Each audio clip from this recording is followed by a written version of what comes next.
नमस्कार दोस्तों, नमः शिवाय। जीवन ज्योति चैनल में आप सभी का हार्दिक स्वागत करती हूँ। दोस्तों, आज की वीडियो है छठ पूजा के विषय में।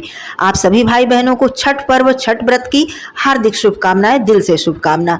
आज मैं बात करूंगी खरना पूजा के विषय में, जो कि छठ का बहुत ही महत्वपूर्ण हिस्सा है और खरना पूजा की बहुत ही ज्यादा नियम विधि होती है। खरना पूजा किस तरह से हमें करना चाहिए, किस तरह से खरना पूजा का प्रसाद हमें तैयार करना है, किस तरह से प्रसाद ग्रहण करना है, उसके पहले कौन कौन सी विधि करनी है, और खरना का प्रसाद हमें अपने रसोई घर में बनाना चाहिए या फिर हमें अलग बर्तन चूल्हा लेना चाहिए। वस्त्र जो व्रती महिलाएं हैं वो नई साड़ी पहनकर खरना पूजा करें, एक साड़ी लें या फिर दो साड़ी लें, अर्थात मतलब मुख्य व्रत के लिए अलग लें, खरना के लिए अलग लें। बहुत सारी बातें होती हैं। बहुत से बहनों का ये भी प्रश्न होता है कि आटा जो है वो पैकेट का हम ले सकते हैं या फिर हम चक्की का आटा लें या खुद से अपने घर में आटा पीसे। तो बहुत सारी बातें होती हैं, क्योंकि खरना जो है ये इसे छोटी छठ भी कहा जाता है। यह छठ व्रत का बहुत ही महत्वपूर्ण हिस्सा है और खरना पूजा को बहुत ही सावधानी से किया जाता है। तो एक एक बातें आप लोग जानेंगे साथ में। और स्क्रीन पर आपको टोटल छठ पूजा की तारीख, तिथि, सूर्योदय और सूर्यास्त का समय, जिसमें कि हमें अर्घ देना होता है, संध्या अर्घ, सुबह अर्घ, उसका भी समय आपको मिल जाएगा। और टोटल आपको तिथि और समय स्क्रीन पर है, आप लोग स्क्रीनशॉट ले सकते हैं। आइए अब खरना के विषय में मैं सारी बातें आप लोगों को बताती हूँ एक एक करके। आप लोग वीडियो में अंत तक बने रहिएगा, सारी बातों को समझ लीजिएगा। चैनल पे पहली बार है तो निवेदन है कि चैनल को सब्सक्राइब कर लीजिएगा। वीडियो मेरा पसंद आए तो इसे एक लाइक जरूर कीजिएगा। कमेंट बॉक्स में छठी मैया का जयकारा जरूर लगाइएगा। दोस्तों, सबसे पहले मैं बता दूं कि 2024 में छठ व्रत 5 नवंबर से प्रारंभ हो रहा है। 5 को नहाए खाए होगा, 6 को खरना होगा, 7 को मुख्य पूजा होगी, संध्या अर्घ होगा, 8 को प्रातः अर्घ होगा और पारण होगा। तो खरना के दिन हमें क्या क्या करना चाहिए, इससे पहले नहाए खाए की वीडियो मैंने दी है, आप उसमें संपूर्ण जानकारी ले सकते हैं। खरना के दिन जो व्रती महिलाएं होती हैं वो नहा धोकर सुबह स्नान आदि करके कोरा वस्त्र पहनती हैं। खरना के दिन नई साड़ी पहनने का विधान है। आपका जो भी बजट हो, आप सस्ती साड़ी ले, महंगी साड़ी ले, लेकिन कोरा वस्त्र पहनकर ही खरना पूजा किया जाता है। अब इसमें बात आती है कि हम 2 साड़ी ले या 1 ले, तो ये आपके घर का जैसा नियम हो। यदि एक ही साड़ी पहनकर आपके यहाँ छठ व्रत किया जाता है तो खरना पूजा करने के बाद आप उसे पानी से धुलकर अगले दिन फिर उसे मुख्य छठ व्रत में पहन सकती हैं। और नहीं तो आप 2 साड़ी ले, खरना के लिए आप अलग साड़ी पहने, फिर नई साड़ी आप अगले दिन मुख्य पूजा के दिन पहने। लेकिन यदि आप शुरू से ही एक साड़ी पर छठ व्रत कर रही हैं तो पूरा एक साड़ी पर ही हर वर्ष करें, और 2 साड़ी खरीद कर आप यदि व्रत करती हैं तो आप हर वर्ष 2 साड़ी लें। ये नियम होता है। चलिए अब आगे बताती हूँ। तो खरना पूजा के लिए सबसे पहले मैं बता दूं कि आपको अलग चूल्हे पे खरना पूजा का प्रसाद बनाना चाहिए। रसोई घर में आपको ये प्रसाद नहीं बनाना चाहिए, क्योंकि रसोई घर में हमेशा चूल्हा जूठा होता है, उस पर बहुत सारी चीज़ें बनती हैं। तो मेरा तो यही मानना है कि अलग कमरे में जहाँ पर आप पूजा इत्यादि करती हैं, ज़्यादातर वहीं पर खरना पूजा का प्रसाद बनाया जाता है। उसे बिल्कुल धुल कर साफ करके, और जो नया पात्र होता है, बर्तन होता है, ये हर वर्ष केवल पूजा के लिए ही निकाला जाता है, छठ पूजा के लिए। फिर व्रती जो महिलाएं हैं उसे धुलकर उस चूल्हे को, एक बर्नर का चूल्हा ले लीजिए और बर्तन अलग ले लीजिए और उसे धुल के साफ करके फिर आप रख दीजिए पूजा समाप्त होने के बाद। और फिर अगले वर्ष छठ पूजा के लिए आप वही पात्र इस्तेमाल कर सकती हैं। रसोई घर का पात्र और चूल्हा न इस्तेमाल करें तो बहुत ही अच्छा है। मुख्य रूप से खरना का जो प्रसाद बनता है वो आम की लकड़ी जलाकर और मिट्टी के चूल्हे पर बनता है। लेकिन गांव देहात में तो ये सारी चीजें हो जाती हैं, लेकिन शहरों में ये चीज संभव नहीं हो पाती है, तो इसके लिए आप एक बर्नर का चूल्हा ले लें। चलिए, ये हो गया।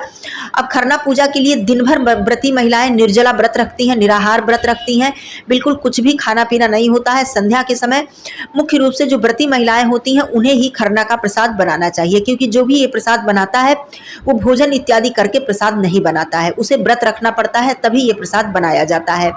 यदि मान लीजिए कोई विशेष परिस्थिति है, जो व्रती महिलाएं, उनकी तबीयत खराब है या कोई दिक्कत है, तब कोई महिला सदस्य बना सकती हैं, लेकिन व्रती महिलाएं ही बनाएं तो ज़्यादा उचित होता है।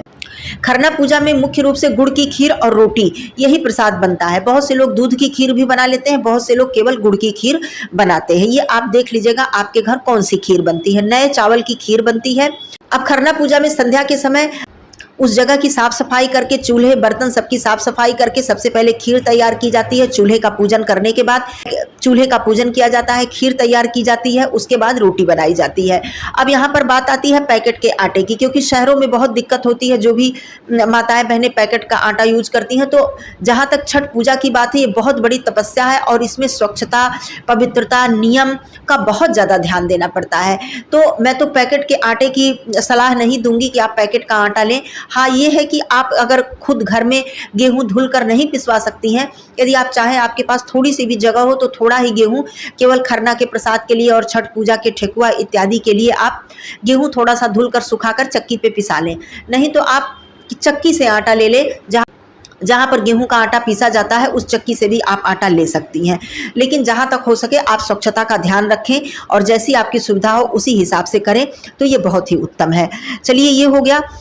अब आप रोटी बना लें और खीर बना लें। इसके बाद आपको खरना पूजा करनी होती है। खरना पूजा कैसे की जाती है? केले के पत्ते पर प्रसाद रखा जाता है। इसमें बहुत से लोग जोड़े में 7 जगह रोटियां रखते हैं, बहुत से लोग जोड़े में 6 जगह रोटियां रखते हैं। उसके ऊपर खीर रखते हैं, उसके ऊपर केला रखते हैं और धूप, दीप, पुष्प इत्यादि से उस भोजन की पूजा की जाती है। एक अखंड दीपक जलाकर रखा जाता है। पहले व्रती महिलाएं सिंघोरा का सिंदूर लगा लेती हैं, पैरों में आलता लगा लेती हैं, नया वस्त्र धारण कर लेती हैं। उसके बाद खरना के भोजन का पूजा किया जाता है।